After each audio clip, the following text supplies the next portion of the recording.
इस इस व्रत को करने से समस्त इच्छाएं पूर्ण होती है और बृहस्पति महाराज प्रसन्न होते हैं। धन, विघा, पुत्र तथा मनोवांछित फल की प्राप्ति होती है। परिवार में सुख तथा शांति रहती है। इसलिए यह व्रत सर्वश्रेष्ठ और अति फलदायक है। इस व्रत में केले का पूजन ही करें। कथा और पूजन के समय मन, कर्म और वचन से शुद्ध होकर मनोकामना पूर्ति के लिए बृहस्पति देव से प्रार्थना करनी चाहिए। दिन में एक समय ही भोजन करें। भोजन चने की दाल आदि का करें। नमक ना खाएं। पीले वस्त्र पहने, पीले फलों का प्रयोग करें। पीले चंदन से पूजन करें। पूजन के बाद भगवान बृहस्पति की कथा सुननी चाहिए। प्राचीन समय की बात है, एक बड़ा प्रतापी तथा दानी राजा था। वह प्रत्येक गुरुवार को व्रत रखता एवं पूजा करता था। यह उसकी रानी को अच्छा न लगता। न वह व्रत करती और न ही किसी को एक पैसा दान में देती। राजा को भी ऐसा करने से मना किया करती। एक समय की बात है कि राजा शिकार खेलने वन को चले गए। घर पर रानी और दासी थी। उस समय गुरु बृहस्पति साधु का रूप धारण कर राजा के दरवाजे पर भिक्षा मांगने आए। साधु ने रानी से भिक्षा मांगी तो वह कहने लगी, हे साधु महाराज, मैं इस दान और पुण्य से तंग आ गई हूँ। आप कोई ऐसा उपाय बताएं जिससे ये सारा धन नष्ट हो जाए और मैं आराम से रह सकूं। साधु रूपी बृहस्पति देव ने कहा, हे देवी, तुम बड़ी विचित्र हो। संतान और धन से भी कोई दुखी होता है। अगर तुम्हारे पास धन अधिक है तो इसे शुभ कार्यों में लगाओ, जिससे तुम्हारे दोनों लोग सुधरें। परंतु साधु की इन बातों से रानी खुश नहीं हुई। उसने कहा, मुझे ऐसे धन की आवश्यकता नहीं जिसे मैं दान दूं तथा जिसको संभालने में ही मेरा सारा समय नष्ट हो जाए। साधु ने कहा, यदि तुम्हारी ऐसी इच्छा है तो जैसा मैं तुम्हें बताता हूं तुम वैसा ही करना। बृहस्पतिवार के दिन तुम घर को गोबर से लीपना, अपने केशों को पीली मिट्टी से धोना, केशों को धोते समय स्नान करना, राजा से हजामत बनाने को कहना, भोजन में मांस मदिरा खाना, कपड़ा धोबी के यहाँ धुलने डालना। इस प्रकार 7 बृहस्पतिवार करने से तुम्हारा समस्त धन नष्ट हो जाएगा। इतना कहकर साधु बने बृहस्पति देव अंतर्धान हो गए। साधु के कहे अनुसार करते हुए रानी को केवल 3 बृहस्पतिवार ही बीते थे कि उसकी समस्त धन संपत्ति नष्ट हो गई। भोजन के लिए परिवार तरसने लगा। एक दिन राजा रानी से बोला, हे रानी, तुम यहीं रहो, मैं दूसरे देश को जाता हूं। क्योंकि यहां पर मुझे सभी जानते हैं, इसलिए मैं कोई छोटा कार्य नहीं कर सकता। ऐसा कहकर राजा परदेश चला गया। वहां वह जंगल से लकड़ी काटकर लाता और शहर में बेचता। इस तरह वह अपना जीवन व्यतीत करने लगा। इधर राजा के बिना रानी और दासी दुखी रहने लगीं। एक समय जब रानी और दासियों को 7 दिन बिना भोजन के रहना पड़ा तो रानी ने अपनी दासी से कहा, हे दासी, पास ही के नगर में मेरी बहन रहती है। वह बड़ी धनवान है। तू उसके पास जा और कुछ ले आ ताकि थोड़ा बहुत गुजर बसर हो जाए। दासी रानी की बहन के पास गई। उस दिन बृहस्पतिवार था। रानी का बहन उस समय बृहस्पतिवार की कथा सुन रही थी। दासी ने रानी की बहन को अपनी रानी का संदेश दिया, लेकिन रानी की बहन ने कोई उत्तर नहीं दिया। जब दासी को रानी की बहन से कोई उत्तर नहीं मिला तो वह बहुत दुखी हुई। उसे क्रोध भी आया। दासी ने वापस आकर रानी को सारी बात बता दी। सुनकर रानी ने अपने भाग्य को कोसा। उधर रानी की बहन ने सोचा कि मेरी बहन की दासी आई थी, परंतु मैं उससे नहीं बोली, इससे वह बहुत दुखी हुई होगी। कथा सुनकर और पूजन समाप्त कर वह अपनी बहन के घर गई और कहने लगी, हे बहन, मैं बृहस्पतिवार का व्रत कर रही थी। तुम्हारी दासी गई, परंतु जब तक कथा होती है तब तक न उठते हैं और न बोलते हैं, इसीलिए मैं नहीं बोली। कहो, दासी क्यों गई थी? रानी बोली, बहन, हमारे घर अनाज नहीं था। ऐसा कहते कहते रानी की आंखें भर आई। उसने दासियों समेत भूखा रहने की बात भी अपनी बहन को बता दी। रानी की बहन बोली, बहन देखो, बृहस्पति देव भगवान सबकी मनोकामना पूर्ण करते हैं। देखो, शायद तुम्हारे घर में अनाज रखा हो। यह सुनकर दासी घर के अंदर गई तो वहां उसे एक घड़ा अनाज का भरा मिल गया। उसे बड़ी हैरानी हुई क्योंकि उसे एक एक बर्तन देख लिया था। उसने बाहर आकर रानी को बताया। दासी रानी से कहने लगी, हे रानी, जब हमको भोजन नहीं मिलता तो हम व्रत ही तो करते हैं, इसीलिए क्यों ना इनसे व्रत और पथा की विधि पूछ ली जाए, हम भी व्रत किया करेंगे। दासी के कहने पर रानी ने अपनी बहन से बृहस्पतिवार व्रत के बारे में पूछा। उसकी बहन ने बताया, बृहस्पतिवार के व्रत में चने की दाल और मुनक्का से विष्णु भगवान का केले की जड़ में पूजन करें तथा दीपक जलाएं, पीला भोजन करें तथा कथा सुने। इससे गुरु भगवान प्रसन्न होते हैं, मनोकामना पूर्ण करते हैं। व्रत और पूजन की विधि बताकर रानी की बहन अपने घर लौट आई। रानी और दासी दोनों ने निश्चय किया कि बृहस्पति देव भगवान का पूजन जरूर करेंगे। 7 रोज बाद जब बृहस्पतिवार आया तो उन्होंने व्रत रखा। घुड़साल में जाकर चना और गुड़ बीन लाई तथा उसकी दाल से केले की जड़ तथा विष्णु भगवान का पूजन किया। अब पीला भोजन कहाँ से आए? दोनों बड़ी दुखी हुई, परंतु उन्होंने व्रत किया था, इसलिए बृहस्पति देव भगवान प्रसन्न थे।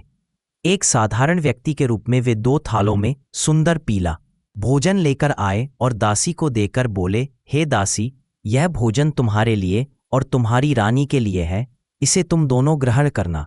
दासी भोजन पाकर बहुत प्रसन्न हुई। उसने रानी को सारी बात बताई। उसके बाद से वे प्रत्येक बृहस्पतिवार को गुरु भगवान का व्रत और पूजन करने लगी। बृहस्पति भगवान की कृपा से उनके पास धन हो गया, परंतु रानी फिर पहले की तरह आलस्य करने लगी। तब दासी बोली, देखो रानी, तुम पहले भी इस प्रकार आलस्य करती थी, तुम्हें धन के रखने में कष्ट होता था, इस कारण सभी धन नष्ट हो गया। अब गुरु भगवान की कृपा से धन मिला है तो फिर तुम्हें आलस्य होता है। बड़ी मुसीबतों के बाद हमने यह धन पाया है, इसलिए हमें दान पुण्य करना चाहिए। अब तुम भूखे मनुष्यों को भोजन कराओ, प्याऊ लगवाओ, ब्राह्मणों को दान दो, कुआं, तालाब, बावड़ी आदि का निर्माण कराओ, मंदिर पाठशाला बनवाकर ज्ञान दान दो, कुमारी कन्याओं का विवाह करवाओ, अर्थात धन को शुभ कार्यों में खर्च करो, जिससे तुम्हारे कुल का यश बढ़े तथा स्वर्ग प्राप्त हो और पितर प्रसन्न हो। दासी की बात मानकर रानी शुभ कर्म करने लगी। उसका यश फैलने लगा। एक दिन रानी और दासी आपस में विचार करने लगी कि न जाने राजा किस दशा में होंगे, उनकी कोई खोज खबर भी नहीं है। उन्होंने श्रद्धापूर्वक गुरु बृहस्पति भगवान से प्रार्थना की कि राजा जहां कहीं भी हो, शीघ्र वापस आ जाए। उधर राजा परदेश में बहुत दुखी रहने लगा। वह प्रतिदिन जंगल से लकड़ी बीन कर लाता और उसे शहर में बेचकर अपने दुखी जीवन को बड़ी कठिनता से व्यतीत करता। एक दिन दुखी हो अपनी पुरानी बातों को याद करके वह रोने लगा और उदास हो गया। उसी समय राजा के पास बृहस्पति देव साधु के वेश में आकर बोले, हे लकड़हारे, तुम इस सुनसान जंगल में किस चिंता में बैठे हो, मुझे बतलाओ। यह सुन राजा के नेत्रों में जल भर आया। साधु की वंदना कर राजा ने अपनी संपूर्ण कहानी सुना दी। महात्मा दयालु होते हैं। वे राजा से बोले, हे राजा, तुम्हारी पत्नी ने बृहस्पति देव के प्रति अपराध किया था, जिसके कारण तुम्हारी यह दशा हुई। अब तुम चिंता मत करो, भगवान तुम्हें पहले से अधिक धन देंगे। देखो, तुम्हारी पत्नी ने बृहस्पतिवार का व्रत प्रारंभ कर दिया है। अब तुम भी बृहस्पतिवार का व्रत करके चने की दाल व गुड़ जल के लोटे में डालकर केले का पूजन करो, फिर कथा कहो या सुनो। भगवान तुम्हारी सब कामनाओं को पूर्ण करेंगे। साधु की बात सुनकर राजा बोला, हे प्रभु, लकड़ी बेचकर तो इतना पैसा भई नहीं बचता जिससे भोजन के उपरांत कुछ बचा सकूं। मैंने रात्रि में अपनी रानी को व्याकुल देखा है। मेरे पास कोई साधन नहीं जिससे उसका समाचार जान सकूं। फिर मैं कौन सी कहानी कहूं, यह भी मुझको मालूम नहीं है। साधु ने कहा, हे राजा, मन में बृहस्पति भगवान के पूजन व्रत का निश्चय करो। वे स्वयं तुम्हारे लिए कोई राह बना देंगे। बृहस्पतिवार के दिन तुम रोजाना की तरह लकड़ियां लेकर शहर में जाना। तुम्हें रोज से दुगुना धन मिलेगा, जिससे तुम भली भांति भोजन कर लोगे तथा बृहस्पति देव की पूजा का सामान भी आ जाएगा। जो तुमने बृहस्पतिवार की कहानी के बारे में पूछा है, वह इस प्रकार है। प्राचीन काल में एक बहुत ही निर्धन ब्राह्मण था। उसके कोई संतान न थी। वह नित्य पूजा पाठ करता, उसकी स्त्री न स्नान करती और न किसी देवता का पूजन करती। इस कारण ब्राह्मण देवता बहुत दुखी रहते थे। भगवान की कृपा से ब्राह्मण के यहाँ एक कन्या उत्पन्न हुई। कन्या बड़ी होने लगी। प्रातः स्नान करके वह भगवान विष्णु का जप करती, बृहस्पतिवार का व्रत भी करने लगी। पूजा पाठ समाप्त कर पाठशाला जाती तो अपनी मुट्ठी में जौ भर के ले जाती और पाठशाला के मार्ग में डालती जाती। लौटते समय वही जौ स्वर्ण के हो जाते तो उनको बीन कर घर ले आती। एक दिन वह बालिका सूप में उन सोने के जौ को फटककर साफ कर रही थी कि तभी उसकी माँ ने देख लिया और कहा कि हे बेटी, सोने के जौ को फटकने के लिए सोने का सूप भी तो होना चाहिए। दूसरे दिन गुरुवार था। कन्या ने व्रत रखा और बृहस्पति देव से सोने का सूप देने की प्रार्थना की। बृहस्पति देव ने उसकी प्रार्थना स्वीकार कर ली।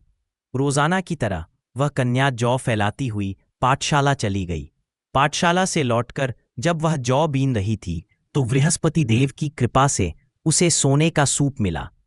उसे वह घर ले आई और उससे जौ साफ करने लगी, परंतु उसकी माँ का वही ढंग रहा। एक दिन की बात है, कन्या सोने के सूप में जब जौ साफ कर रही थी, उस समय उस नगर का राजकुमार वहां से निकला। कन्या के रूप और कार्य को देखकर वह उस पर मोहित हो गया। राजमहल आकर वह भोजन तथा जल त्याग कर उदास होकर लेट गया।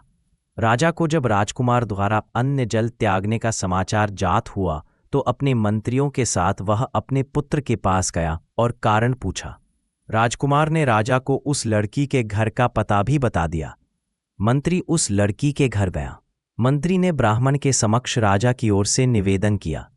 कुछ ही दिन बाद ब्राह्मण की कन्या का विवाह राजकुमार के साथ संपन्न हो गया। कन्या के घर से जाते ही ब्राह्मण के घर में पहले की भांति गरीबी का निवास हो गया। एक दिन दुखी होकर ब्राह्मण अपनी पुत्री से मिलने गए। बेटी ने पिता की अवस्था को देखा और अपनी माँ का हाल पूछा। ब्राह्मण ने सभी हाल कह सुनाया। कन्या ने बहुत सा धन देकर अपने पिता को विदा कर दिया, लेकिन कुछ दिन बाद फिर वही हाल हो गया। ब्राह्मण फिर अपनी कन्या के यहाँ गया और सभी हाल कहता। पुत्री बोली, हे पिताजी, आप माताजी को यहाँ लेवा लाओ, मैं उन्हें वह विधि बता दूंगी जिससे गरीबी दूर हो जाए।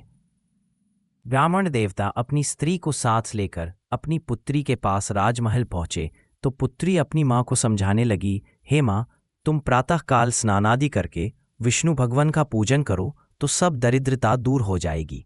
परंतु उसकी माँ ने उसकी एक भी बात नहीं मानी। वह प्रातःकाल उठकर अपनी पुत्री की बची जूठन को खा लेती थी। एक दिन उसकी पुत्री को बहुत गुस्सा आया। उसने अपनी माँ को एक कोठरी में बंद कर दिया। प्रातः उसे स्नानादि करा के पूजा पाठ करवाया तो उसकी माँ की बुद्धि ठीक हो गई। इसके बाद वह नियम से पूजा पाठ करने लगी और प्रत्येक बृहस्पतिवार को व्रत करने लगी। इस व्रत के प्रभाव से मृत्यु के बाद वह स्वर्ग को गई। वह ब्राह्मण भी सुखपूर्वक इस लोक का सुख भोग कर स्वर्ग को प्राप्त हुआ। इस तरह कहानी कहकर साधु बने देवता वहां से लोप हो गए। धीरे धीरे समय व्यतीत होने पर फिर बृहस्पतिवार का दिन आया। राजा जंगल से लकड़ी काटकर शहर में बेचने गया। उसे उस दिन और दिनों से अधिक धन मिला। राजा ने चना गुड़ आदि लाकर बृहस्पतिवार का व्रत किया। उस दिन से उसके सभी क्लेश दूर हुए। परंतु जब अगले गुरुवार का दिन आया तो वह बृहस्पतिवार का व्रत करना भूल गया। इस कारण बृहस्पति भगवान नाराज हो गए।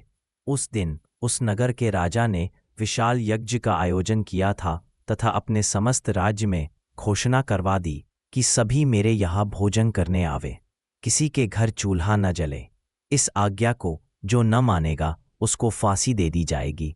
राजा की आज्ञानुसार राज्य के सभी वासी राजा के भोज में सम्मिलित हुए, लेकिन लकड़हारा कुछ देर से पहुंचा, इसलिए राजा उसको अपने साथ महल में ले गए।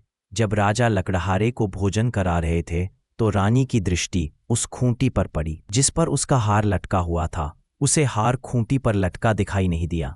रानी को निश्चय हो गया कि मेरा हार इस लकड़हारे ने चुरा लिया है। उसी समय सैनिक बुलवाकर उसको जेल में डलवा दिया। लकड़हारा जेल में विचार करने लगा कि न जाने कौन से पूर्व जन्म के कर्म से मुझे यह दुख प्राप्त हुआ है, और जंगल में मिले साधु को याद करने लगा। तत्काल बृहस्पति देव साधु के रूप में प्रकट हो गए और कहने लगे, अरे मूर्ख, तूने बृहस्पति देवता की कथा नहीं की, उसी कारण तुझे यह दुख प्राप्त हुआ है। अब चिंता मत कर, बृहस्पतिवार के दिन जेल खाने के दरवाजे पर तुझे 4 पैसे पड़े मिलेंगे। उनसे तू बृहस्पतिवार की पूजा करना तो तेरा सभी कष्ट दूर हो जाएंगे।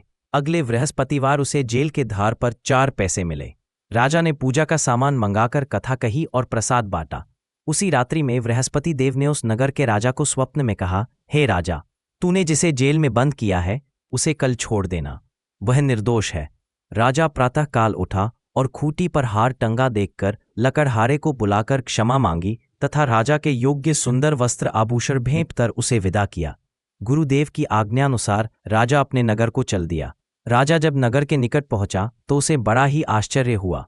नगर में पहले से अधिक बाग, तालाब और कुएं तथा बहुत सी धर्मशालाएं, मंदिर आदि बने हुए थे। राजा ने पूछा कि यह किसका बाग और धर्मशाला है। तब नगर के सब लोग कहने लगे कि यह सब रानी और दासी द्वारा बनवाए गए हैं। राजा को आश्चर्य हुआ और गुस्सा भी आया कि उसकी अनुपस्थिति में रानी के पास धन कहाँ से आया होगा। जब रानी ने यह खबर सुनी कि राजा आ रहे हैं तो उसने अपनी दासी से कहा, हे दासी, देख, राजा हमको कितनी बुरी हालत में छोड़ गए थे। वह हमारी ऐसी हालत देखकर लौट न जाएं, इसलिए तू दरवाजे पर खड़ी हो जा। रानी की आज्ञानुसार दासी दरवाजे पर खड़ी हो गई और जब राजा आए तो उन्हें अपने साथ महल में लेवा लाई। तब राजा ने क्रोध करके अपनी तलवार निकाली और पूछने लगा, बताओ, ये धन तुम्हें कैसे प्राप्त हुआ है। तब रानी ने सारी कथा कह सुनाई। राजा ने निश्चय किया कि मैं रोजाना दिन में 3 बार कहानी कहा करूंगा और रोज व्रत किया करूंगा। अब हर समय राजा के दुपट्टे में चने की दाल बंधी रहती तथा दिन में 3 बार कथा कहता। एक रोज राजा ने विचार किया कि चलो अपनी बहन के यहाँ हो आऊं। इस तरह का निश्चय कर राजा घोड़े पर सवार हो अपनी बहन के यहाँ चल दिया। मार्ग में उसने देखा कि कुछ आदमी एक मुर्दे को लिए जा रहे हैं। उन्हें रोककर राजा कहने लगा, अरे भाइयों, मेरी बृहस्पतिवार की कथा सुन लो। वे बोले, लो, हमारा तो आदमी मर गया है, इसको अपनी कथा की पड़ी है। परंतु कुछ आदमी बोले, अच्छा कहो, हम तुम्हारी कथा भी सुनेंगे। राजा ने दाल निकाली और कथा कहनी शुरू कर दी।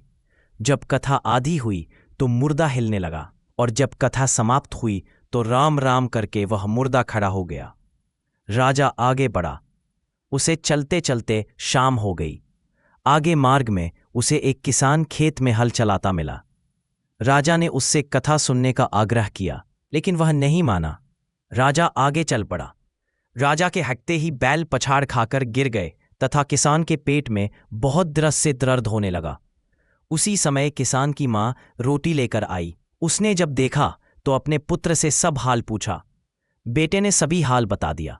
बुढ़िया दौड़ दौड़ी उस घुड़सवार के पास पहुंची और उससे बोली, मैं तेरी कथा सुनूंगी, तू अपनी कथा मेरे खेत पर ही चलकर कहना। राजा ने लौटकर बुढ़िया के खेत पर जाकर कथा कही, जिसके सुनते ही बैल खड़े हो गए तथा किसान के पेट का दर्द भी बंद हो गया। राजा अपनी बहन के घर पहुंच गया। बहन ने भाई की खूब मेहमानी की। दूसरे रोज प्रातःकाल राजा जागा तो वह देखने लगा कि सब लोग भोजन कर रहे हैं। राजा ने अपनी बहन से जब पूछा, ऐसा कोई मनुष्य है जिसने भोजन नहीं किया हो, जो मेरी बृहस्पतिवार की कथा सुन ले। बहन बोली, हे भैया, यह देश ऐसा ही है। यहाँ लोग पहले भोजन करते हैं, बाद में कोई अन्य काम करते हैं। फिर वह एक कुम्हार के घर गई, जिसका लड़का बीमार था। उसे मालूम हुआ कि उसके यहाँ 3 दिन से किसी ने भोजन नहीं किया है। रानी ने अपने भाई की कथा सुनने के लिए कुम्हार से कहा। वह तैयार हो गया। राजा ने जाकर बृहस्पतिवार की कथा कही, जिसको सुनकर उसका लड़का ठीक हो गया। अब तो राजा को प्रशंसा होने लगी। एक दिन राजा ने अपनी बहन से कहा, हे बहन, मैं अब अपने घर जाऊंगा, तुम भी तैयार हो जाओ। राजा की बहन ने अपनी सास से अपने भाई के साथ जाने की आज्ञा मांगी। सास बोली, हाँ चली जा, मगर अपने लड़कों को मत ले जाना, क्योंकि तेरे भाई के कोई संतान नहीं होती है। बहन ने अपने भाई से कहा, हे भैया, मैं तो चलूंगी, मगर कोई बालक नहीं जाएगा। अपनी बहन को भी छोड़कर दुखी मन से राजा अपने नगर को लौट आया। राजा ने अपनी रानी से सारी कथा बताई और बिना भोजन किए वह शैया पर लेट गया। रानी बोली, हे प्रभु, बृहस्पति देव ने हमें सब कुछ दिया है, वे हमें संतान अवश्य देंगे। उसी रात बृहस्पति देव ने राजा को स्वप्न में कहा, हे राजा, उठ, सभी सोच त्याग दे, तेरी रानी गर्भवती है। राजा को यह जानकर बड़ी खुशी हुई। 9वें महीने रानी के गर्भ से एक सुंदर पुत्र पैदा हुआ। तब राजा बोला, हे रानी, स्त्री बिना भोजन के रह सकती है, परंतु बिना कहे नहीं रह सकती। जब मेरी बहन आए तो तुम उससे कुछ मत कहना। रानी ने हाँ कर दी। जब राजा की बहन ने यह शुभ समाचार सुना तो वह बहुत खुश हुई तथा बधाई लेकर अपने भाई के यहाँ आई। रानी ने तब उसे आने का उलाहना दिया। जब भाई अपने साथ ला रहे थे तब टाल गई, उनके साथ ना आई और आज अपने आप ही भागी भागी बिना बुलाए आ गई। तो राजा की बहन बोली, भाई, मैं इस प्रकार न कहती तो तुम्हारे घर औलाद कैसे होती। बृहस्पति देव सभी कामनाएं पूर्ण करते हैं। जो सद्भावनापूर्वक बृहस्पतिवार का व्रत करता है एवं कथा पढ़ता है अथवा सुनता है और दूसरों को सुनाता है, बृहस्पति देव उसकी सभी मनोकामनाएं पूर्ण करते हैं, उनकी सदैव रक्षा करते हैं। जो संसार में सद्भावना से गुरुदेव का पूजन एवं व्रत सच्चे हृदय से करते हैं, उनकी सभी मनोकामनाएं वैसे ही पूर्ण होती हैं जैसी सच्ची भावना से रानी और राजा ने बृहस्पति देव की कथा का गुणगान किया तो उनकी सभी इच्छाएं बृहस्पति देव जी ने पूर्ण की। अनजाने में भी बृहस्पति देव की उपेक्षा न करें, ऐसा करने से सुख शांति नष्ट हो जाती है। इसलिए सबको कथा सुनने के बाद प्रसाद लेकर जाना चाहिए। हृदय से उनका मनन करते हुए जयकारा